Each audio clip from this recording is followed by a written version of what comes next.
and welcome to Die Rollin. I'm the ever excitable Adam, and in the background my wife is trying to make as little noise as possible. It'll be really quiet. Really quiet, perfect. Thanks for joining today, guys. I am going to be painting the entire Valley of the Serpent King. Can you hear me is one question actually, because I plugged a mic in just in case. So yeah, if you could just comment, let me know if you can hear me. That'd be good. But what do we got? Well, there's several pretty cool minis that you get inside the Shadows of the Brimstone Valley of the Serpent King. Lots of them Serpent based, as you'd kind of imagine. We also have some of the these flying serpents as well. Any other special serpent things? I don't know. I think that's it for the serpents. But I do have other serpents as well from previous Shadows of Brimstone stuff that I had. Which, as you can tell, I never actually finished painting these guys off. But yeah, I enjoyed them as some of the first kind of minis I was painting, really. I think they look okay. They're not going to be very intimidating on the table, I guess, but there we go. I'm not sure about the mic, so I'm going to take the mic out and hopefully I won't ruin everything. So, there we go. Right, so what's my setup look like for painting things? Well, let's take a look. So first of all, let's take a look at our the minis in question. So we have quite a few Shadows of Brimstone Jargono specific minis, including this little raptor guy, who, do you know what? I don't think that's a bad paint job. There's also swamp slugs, and this is the first time I ever tried blending with something. And you know what? I don't think they look too bad either. Yet to get them into a real combat with anyone. Here's another one. And yeah, I was just using blending techniques for this, and I remember actually researching how to do it. And I really do think the blue and the orange one are great. The green one, not so much.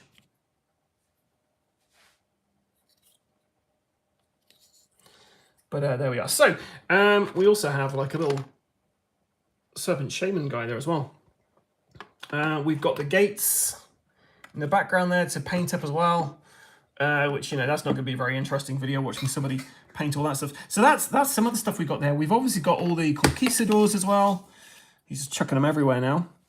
We've got like living carnivorous plants in this. And we've got some Cursed Eternals. Thanks so much. Yeah, the blue and orange one, I do think they look, for someone who's amateur as me, I think they did come out looking all right. Good afternoon, Juan. So, what am I doing today? Well, I'm going to be painting up one of these miniatures. I'm not going to be painting up the entirety of the Valley of the Serpent Kings on my lunch break because ain't nobody got time for that. So, I mean, where am I going to start, guys? That's the question. Like, how do you pick which miniature to start with? Normally, I choose the one that I'm going to be playing with first. So I'd normally go for like hero characters. And I've done zero prep for this. Zero prep. What's quite nice about these Shadows of Brimstone sets is they actually come with instructions on how to paint. Okay, John, yeah, if you stay here for whilst I paint everything, that'll be great. So, yeah, in the back of the books, they actually tell you how to paint these guys up with their own little army painter kind of instructions and stuff. But you know what? I don't pay any attention to that stuff, guys. I just paint how I want to paint. And you know what? We're going to paint this big Guardian guy at the background because he looks fun to paint. So we're going to get rid of all these guys and we're just going to paint the big old Guardian. And I need to remember what colours I'm going to use for him because I need to use the same colours for everyone else. I'm going to leave those gates in the background just for a little bit of nice background, I guess. Now, what's interesting about Shadows of Brimstone Valley of the Serpent Kings is the Serpent Warriors all have their own different kind of clans they belong to. So depending on which clan you're in, it depends on what colour skin you have. Not trying to make this a race war, but I guess it kind of is in Jargono. Well done to my wife balancing all the things on the way to the kitchen there. Right, what's my actual setup look like? It looks terrible, guys. So here is my, look at this. This is my palette. You could probably chip that off. John, you definitely should just get to painting miniatures. If I can do it, anyone can. But yeah, that's my lovely palette. I should probably get a new one. Brush-wise, I have just handfuls of brushes in various different states of... yeah, they're not great. My favourite types are these army painter ones. I literally could peel that off, to be fair. These army painter ones, as you can see, really well looked after, which is why I have to keep buying myself new sets every few months. But yeah, army painter is my favourite. I like these brushes. They kind of come in this triangular fashion. I like the Toblerone of the painting world. And you know what? We are going to actually quickly refer to the character sheet. So although I don't follow the instructions in the back of the book of how to paint these things, I do try and get them as close as I can to the pictures on... This is where I can't actually find. There we go, Temple Guard. So I'm painting a Temple Guard today. So they look happy chaps, big crocodiles. I actually watched Lol Lol Crocodile yesterday, so maybe that's why I want to paint this big crocodile chap. Will he perform a musical number? I don't know. Dettol's great for removing acrylic from brushes, then brush soap. You heard it here first, guys. Leb will work the earth. Great first name as well for that guy as well. Adam's fantastic. Right, so painting. Right, I've shown you my brushes, which are all down here. And when I got my brushes out, I actually found these pencils in there as well. So clearly I've been doing some pencil work. So I've got a toolbox full of paints and also some miniatures from Star Saga. Some more paints over there. There's some more paints over here. Then if we come over here, there's some additional paints. And then, guess what, guys? I've even got some boxes of paints here from the Stalingrad Z set, which I will be painting those guys up. But yes, we first need to kind of figure out what kind of green we want to use for. And I'm going to refer back to my original kind of Serpent Men miniatures I painted a while back. As you can see, never finished them off. So these guys had a kind of weird green. But I've got contrast paints now, guys. These things are fantastic. You can use these and you could just brush the entire thing in it and it's done. Obviously, if you want more than one color, you need to use a couple of these. But Orc Flesh is kind of like, if you imagine the Incredible Hulk, that is what this color is. So I think that's kind of maybe too dark, although these guys do kind of look a bit... And you know, I said I wasn't going to refer back to that the painting guide. Oh, do you know, I'm going to have a quick look at the painting guide for this guy to see if that middle color is quite light. So yeah, so on here, let's see if I can actually get this in shot. Nope. So here we go for Steadicam. So he's kind of got a light yellow throughout. And so essentially he's basically the same as this guy. So I'm going to need like a deserty yellow middle. I'm going to need a kind of lightish green for the outside. Can everyone hear me okay, by the way? Because I did have a microphone in at first and I wasn't sure anyone could pick me up on it. So my two contrast greens, freestyle to full square. I've got two of those. This one is more of a drab color used for military kind of stuff. So I'm going to ignore that. We're going to go straight for the Orc Flesh. Let's just fire that off. Why not? Right, so here he is, our Temple Guard, and I'm just procrastinating now before I begin this, because as soon as you put paint on them, that's when you're in for the whole thing. Okay, so we're going to choose a brush. Now, how do I choose a brush? So for this one, I am going to need something which is going to cover a fairly large area, but I don't want to be getting over onto this middle section here, because that's going to be a lighter kind of yellow color. And yellow is really hard to paint in the first place. I think you're supposed to paint pink and then yellow. So this is kind of why I'm holding off painting any Wolverine miniatures I have or any X-Men, because I'm like, oh God, that sounds like a whole hassle. Because yeah, when I try to paint yellow, it's really tricky, unless it's like a kind of deserty yellow, which is what we're going to use for this. And I'm procrastinating as much as possible, but I am going to have to actually do this. So There we go. We're going to use this old Faithful. So what you're supposed to do when you're painting, so I've got two sets of water here. I have my drinking water, which may have been stolen from aircon, and we also have this kind of water pot here. Do not mix them up. I can honestly say I've never like put my brush into like my drink and then drank it. However, I have put my brush into a cup of tea and then been really confused when I've started applying paint to something and it being really watery because I was painting with tea. Okay, we're shaking it. It's begun. It has begun. I'll be glad to know. So we're going for contrast orc flesh. And normally you are going to get your kind of brush a little bit wet before you begin, but screw it. Who's going to stop me? You? From where you are? No. And now I'm confused. I'm confused at his back. Where does the kind of... Oh, okay, I can see it. I can see it. Tea stain glaze. That's exactly what it is. So do I start from up here, guys? We're going to start from up here.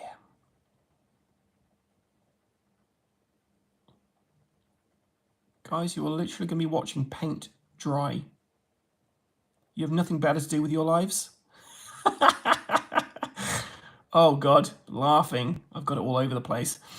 Right, so straight away, I'm not sure you can see that. Okay, so contrast paint is fantastic because already it's actually gone into the recesses there and made it have a little bit of detail in there. So you can just apply this stuff pretty quickly and get some decent results. And I'm going to trigger people by not painting where you think I'm going to be painting. Feel free to ask me questions as I do this. Try to put me off, heckle me, whatever you wish to do. But yeah, I decided, I was trying to figure out what I was going to paint. Now, I've got lots of things to paint at the moment. And the reason I went for Shadows of Brimstone, the Valley of the Serpent Kings, was because this is a really fun set that I really want to get to. Would I consider painting the whole thing green and then just over-painting stuff? I mean, you could do that, but yeah, no, I wouldn't consider doing that ever. That's ridiculous. Mainly because if I was using contrast paint, it doesn't really play well with other colors. So, for instance, I have a leather contrast paint by Army Painter, and if you put that onto a miniature, every other color you put near it gets kind of tainted by it. So you have to be very careful where you're putting that. So if I was going to be using leather, which I am on this, if I put that leather over green, it just wouldn't look quite right. Quite rightly. So yeah. Also, I've not really done many painting videos on my channel because I'm just not quite sure of angles and if it's interesting to watch. But you know, as I go through my journey of content creation whilst having a young child here, I may be doing more painting videos, but without me talking because there'll be a crying baby in the background and not just me. Like, I don't know how interesting this is to watch, guys, so feel free to ask questions. Okay, so straight away, great question. You're a little late to the party for Shadows of Brimstone. And am I expecting... You know I'm expecting a baby. It's yours, John. So, Shadows of Brimstone, I have to say, is my favourite game system. And I played at least 3 different games in my life. It's not too late to get into Shadows of Brimstone because they have quite a few options of where to go. Now, I started off, this was just a game set in the Wild West, or the Weird West, where you basically have cowboy archetypes, like lawmen and bandits, going up against eldritch horrors from other kind of dimensions and worlds. It's basically a dungeon crawler with role-playing elements to it. Not loads of role-playing elements, but you're going to be leveling your characters up and going through a series of adventures and just generally getting really attached to these guys. So the initial set, like I say, was just Western. But now there are several different options, and what's lovely is they're all compatible. So the Western set I first got was the Swamps of Death. On one side, you have the mines, which are the cowboy kind of human world. And then on the other side, you had Jargano, which is like this swamp world. Now, interestingly, the Valley of the Serpent Kings, which is what I'm painting up at the moment, one of the worlds is like the Spanish kind of, I think, South America. And you're playing Spanish conquistadors going through, this kind of human realm, which is being invaded by all this horrible stuff from Jargano. So the other side is Jargano, and I could get any of my cowboys and get them straight into the conquistador level, and vice versa. So I would say if you're going to start, look for a theme first. Theme-wise, you've got core sets. There is obviously the Western one, which there's loads of stuff out for that. You also have a Viking one and a Spanish conquistador one. Now, the interesting thing about those two is they are more of a campaign game. So the base game of Shadows of Brimstone is just like a sandbox kind of adventure. You go through the missions provided, then you can make your own up or go online to see if anyone else has done any cool ones you could pick up. Oh, you're sitting here and painting while watching me. Amazing. And I'm painting whilst reading comments or trying to. I'm just trying to paint generally, which is always tricky. There's also a feudal Japan version as well. So I'd say you're definitely not too late to the party to start playing these games. They are so much fun. And if you're ever in my neck of the woods and you want to give it a go, just get in touch, because I'm always up for running Shadows of Brimstone. I ran a homebrew scenario aircon this year, which took me, I think John kind of popped by at the beginning of it. And then about 4 hours later is like, oh, have you played many games? So like, yeah, one game, Shadows of Brimstone. But that was like a 6-player game, which can take a while. I would recommend starting with one of the new Shadows of Brimstone sets, the Valley of the Serpent Kings or the Gates of Valhalla, which is the Viking or Conquistador ones. Mainly because the campaign mode is really fun and it's a good introduction to the mechanics. Yeah. There's also additional stuff you can get for this, like so many expansion packs for it, which basically flesh out these other worlds. Speaking of other worlds, one game, 3 to 5 business days in duration. It can be. The other worlds that are present in this game, you can get full big box expansions, which will, create a completely new world for your cowboys or Vikings, whoever, to go and explore. And once you've got all the sets like I have, you can actually combine all the heroes together and have, really fun kind of narratives. The narratives are fantastic, to be fair. My latest one, which, so I'm filming at the moment, a Trideran Strike Team, which is an exclusive kind of set, which you get on eBay now, I think. But yeah, in that one, you're not playing cowboys or Vikings. You're playing these kind of warriors from a world destroyed by warfare. Thanks, good to see you. Great, it is great brush control. Trying to talk and paint at the same time. It's tricky, to be fair. But here we go. And do you know what? The contrast paint is very forgiving, though. You can just like brush this stuff on. Let's have a zoom close up to see how that looks. So as you can see, guys, just like one layer of this this kind of contrast paint, and it is already looking quite detailed. And not great brush control. I mean, look at that. Hopefully, I'll be able to paint over this, and it won't look too bad. I've gone over here, which kind of sucks. But Bob Ross would be happy with this. He'd be like, oh, that's happy little accidents. I've never seen any Bob Ross stuff, but I know who the guy was intimately. Okay. Also, I've got a bit of a wobbly table as well, so my knee's right up against it. And I need the leverage so I can paint this properly, apparently. I don't mind painting. It's something I have to really be in the mood to do because I don't know, it's just frustrating when you go wrong, for one thing. But I hate playing miniature games where they've done such a good job with the miniature sculpts and the miniatures are unpainted. I just would much prefer to play a game with painted minis, even if the minis don't look amazing. Like my Arcadia Quest, probably one of the first things I ever painted, looks terrible. My girls, when we play it with them, just will ridicule me about the eyes on some of them. I can't paint eyes. I never paint eyes anymore. I just kind of, now and again I try, but they just look like, I don't know, they look terrible. Can any of you guys paint eyes? And yes, play it painted, exactly. I'm paint before you play every time. Although now and again I will play stuff if I'm really excited about it. I'll probably play before I paint, like the Marvel Zombicide stuff. And I'm kind of putting off painting that because X-Men. So yeah, that's a great shout, Grimlock. So using like tiny kind of pens is a really good way to actually get pupils on your kind of miniatures. I've never tried it myself. Just a dot and white, great. Well, do you know what, John? Honestly, you can definitely, anyone can paint. I mean, whether you paint well is a different matter, but I just get them out and just give them a go.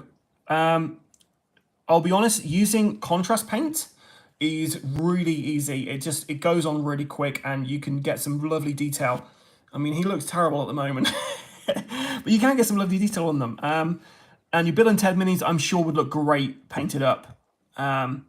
So yeah, give it a go. Give it a go. You can also pop into, I mean, no, I don't know why anyone would, but you could always pop into your local games workshop and they sometimes do little painting sessions there. So you could kind of like learn how to paint on a mini that isn't, you know, isn't precious. I'm just going to paint over the eye. I'm going to come back to that. Right, and I'm getting some green on me, so it means my fingers touched the green. If this was Squid Games, I'd be murdered for that, I imagine. Squid Games being a TV show, or probably hentai, I imagine. Don't talk about hentai enough. Okay, yeah, sorry about the camera angles on this, guys. I'm really not sure of how to film this properly. And when I painted stuff on the channel before, so I painted a Shadows of Brimstone miniature before on the channel, and a few times it just goes off camera because I'm actually trying to get into the real detail. Because if I'm honest, I can actually paint this much better if it is right in front of me. Whereas at the moment, it's outstretched in front, so it's a bit trickier. I could kind of sit forward a little bit, maybe that's it. I'm still getting used to the format of doing this, to be fair. But yeah, what's nice is you can kind of sit down and just paint an entire, a bunch of these guys in one sitting, really, if you've got a couple of hours. This has taken me so far around, I'd say, probably 15 minutes to get this far. Yeah, yeah, it comes off and then I'm like, oh, and here it is. Yeah, it was very tricky doing the big ice troll guy without, the frost giant, should I say, without actually just doing it off camera. But yeah, Shadows of Brimstone miniatures do not come assembled. So some miniatures these days, you get them assembled, and that's fantastic. Shadows of Brimstone, you have to glue these guys together, and I can tell you that can be very, very frustrating. When I did the Serpent men who are in here, I remember the shaman's head is a tiny little head, and he's got a headpiece that goes on top of it. And trying to glue that together, the thing pinged across the floor. It took me ages to find it in my kitchen. Okay. So it's really hard for you to see this, which is great. Great camera work here. So, okay, I'm going to stop there for a second. You can appreciate him. So normally, if there isn't a painting guide for something, and I'm not quite sure what to do, I will look online to see other people's paint jobs to see how they've done. I'm going to refer back to my other Serpent guy over here, just to check, because I'm unsure about the arms, whether there should be like this kind of, this bit here should be along the arms. So it looks like I painted all of this green here. And you know what? He's referring back to the painting guide. I mean, that is a great shout. Just sitting down and just watching a load of, just watching a load of actual plays or something like that whilst you're doing this. And I've gone wrong, guys. I have gone wrong. So this bit, well, actually, no, I haven't quite gone wrong. Up here, you can't really see in focus there. That should be yellow there. So the inside of his arm there, that definitely should be yellow. So I'm going to have to use a kind of darker color yellow than maybe I was going to use. But yeah, sitting back and just like putting on. I normally, when I'm doing this, I normally put on music which is thematic to what I'm painting. So another nice thing about Shadows of Brimstone, there's quite a few Spotify playlists that people have put together of like some cool like music. So I'd be listening to some jungle-y kind of music. Not like jungle is massive music, but you know, kind of tribal music whilst I was painting this up. Or, you know, maybe catching up with a podcast. Normally, though, I am just listening to stuff that's thematic to what I'm painting. But watching an actual play or, you know, listening to that is always a really good idea, actually. Maybe I'll just turn this off and do that. Okay, so I'm fairly happy with him so far.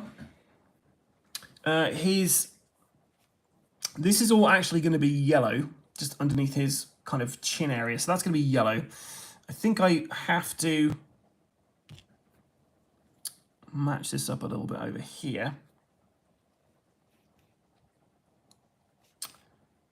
Oh, well, I'm glad my Dungeon Saga playthroughs can assist you with your painting. Normally, I imagine watching any of my playthroughs is just me going, so... I'm not going to paint... Well, yes, okay, so am I going to paint them all green? So looking at the other guys in here, we've got these Serpent Men archers, so these guys here. Now, in the actual... on their cards, they actually are blue. And I've got the little painting guy here. So you see, they're actually blue in here. But that would mean they belong to a different Serpent Man tribe. Painted one blue, one red, and one green. That's a great shout, Grimlock. I actually did that with the trolls in the Gates of Valhalla expansion because there are different types of trolls. But for these guys, I'm painting them all the same. I'm going to just paint them all green because then they belong to the same Serpent Men faction. And at some point, I could basically get all the same Serpent Men fighting all the same kind of a different faction from somewhere else. Like there is the Shintaro Core Trideran army that I've kind of painted up. So I could just have Serpent Men fighting those guys and see how that kind of works out, who would win in a match. Because I think that'd be quite entertaining. Just setting two different groups of kind of AI up against each other and seeing who comes out on top. There's lots to kind of like track with Shadows of Brimstone is the only issue I would say I have with this game. Because there's so many, like every character you get out has their own rule set. So you have your basic rule set, but then as soon as an enemy comes in, that's all changed. So for instance, you can see up here, every kind of enemy has their own card, and they have all their own different abilities on here. And then they also have, if you're at a certain level, you'll have elite abilities you have to roll off against. And then the level might have its own specific rules. There might be an event that also affects the rules. So there's loads of different like factors that kind of come into play when you're actually playing this game. And when I do my playthroughs, several times I'll get stuff wrong because I've forgotten, oh wait, there's a weather effect in play. Or, oh actually, this guy has come in and he's got a special thing that sends characters insane quicker. And I'll just play it wrong. But do you know what? I have fun playing it. Most of the time I'm playing Shadows of Brimstone on my own, which is a shame because it plays very well with multiple people. But to try to get people together sometimes to play games, specifically for the channel, can be tricky. So yeah, so it's normally me just playing this on my own. And when you're playing on your own, there's so many rules to keep track of. It can be hard. I hear as well. Grimlock also does his own playthroughs, and yeah, it's a nightmare trying to get it all correct on every playthrough. So I think I need to paint this bit of his arm. And today, guys, I'm going to be finishing soon. I'm just going to finish painting the green on this guy, and then we're donezo. And I'll get some lunch, and then I'll go back to my day job. But I hope that this has shown you, John at least, that anyone can paint. It's very easy stuff to do. You just have to go for it. If you're worried about your miniatures not looking so hot to begin with, pick yourself up like a really cheap kind of miniature from like a Games Workshop or something and just play with that. if you want some miniatures to paint, give me a shout and I can just lend you some of mine. But yeah, it's honestly so easy to do, and contrast paint makes this so quick to do.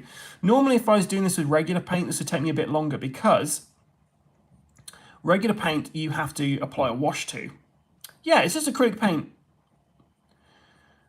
So, oh, hey Matt, how's it going?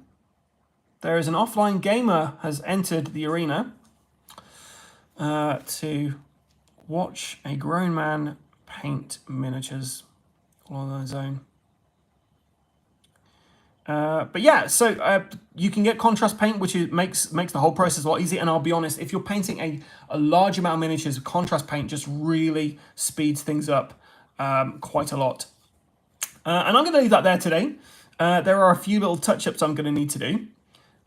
So next time you come to this, I'll do the next level. So I think we're going to do, we're going to carry on with our temple guard every week on a Wednesday, 12:15. It may be a bit quieter. I may be on mute if the environment is not too conducive of a good filming environment. But yeah, that's our temple guard so far. It didn't take me too long to paint that guy. 15 minutes, well, no, not 15 minutes, what are you talking about? About 20 odd minutes to paint him that up to that stage. And that's only because I'm painting for camera. If I was painting this off camera, I would be like right over him like this, and he would be done a lot quicker. So you can get contrast paint, which speeds things up quite a lot, or you can get bead paint from Army Painter. There's some other types out there you can get. I don't have any other types. This is just primarily the ones I use. And then I also have various other different kind of paints from Army Painter, from Citadel paint line. You don't need all the paints I've got. You can get some really good little starter kits. So for instance, this is one, a Warhammer 40,000 paints and tool set. So this basically came with all the stuff you need to like cut miniatures out, kind of like file off bits of them and paint as well. And yeah, it gives you everything you need in here. So you get some metallic colors, you get some a wash in there. So a wash, you'll see as we kind of paint through all this stuff, guys, wash is a pretty good thing to use to basically bring out the details. So this guy hasn't had a wash applied to him. So he looks fairly kind of, I don't know, pastel at the moment. But the wash will go in and it'll bring out all the details of everything in his shield, his facial features, all the kind of scales on his back. But with contrast paint is basically, and speed paint specifically, it does that all for you. It's like it's got a wash, it highlights stuff. It also, it also got the base color. Because normally what you need to do a base, then maybe another base, depending on how, how that base color kind of worked out for you. And then you need to apply all the bases over here and then do a wash and brush and all these other different things. But yeah, I'll carry on this next week if you guys are interested in watching me paint stuff. And it's always good to have you guys chatting and following along. But yeah, so I use contrast orc flesh, a brush, and a pre-primed miniature. So just to explain as well, these miniatures did not come like this. They came grey, and I had to assemble them. So I had to glue these together. I had to then put a spray paint over them. You don't need to spray miniatures. You can just use like a base color. So you could just use a spirit white, for instance, and just lather it with kind of paint until it's all white, and then you could then apply your base colors to it. So I've used a spray paint to do this, to get it to this point before then applying my contrast and my other colors. But yeah, that's it for me today, guys. Thanks so much for tuning in, guys. It's lovely to have a few people in the chat. Hope this was informative. John, just get yourself painting, mate. If I can do it, anyone can. And then, if you keep practicing at it, you can get some really cool looking minis like this. I'm really proud of that. That's pretty cool. Or you can get like a guy like this. Not as good. And this is before I had speed paint. So this is basically using a color and then putting a wash over it. But yeah. And you can see these guys in action once I've painted them on the channel for Shadows of Brimstone. I've been the ever excited Bladham, guys. Thanks so much for tuning in. And until next time, stay safe. Or if you can't stay safe, Die Rollin.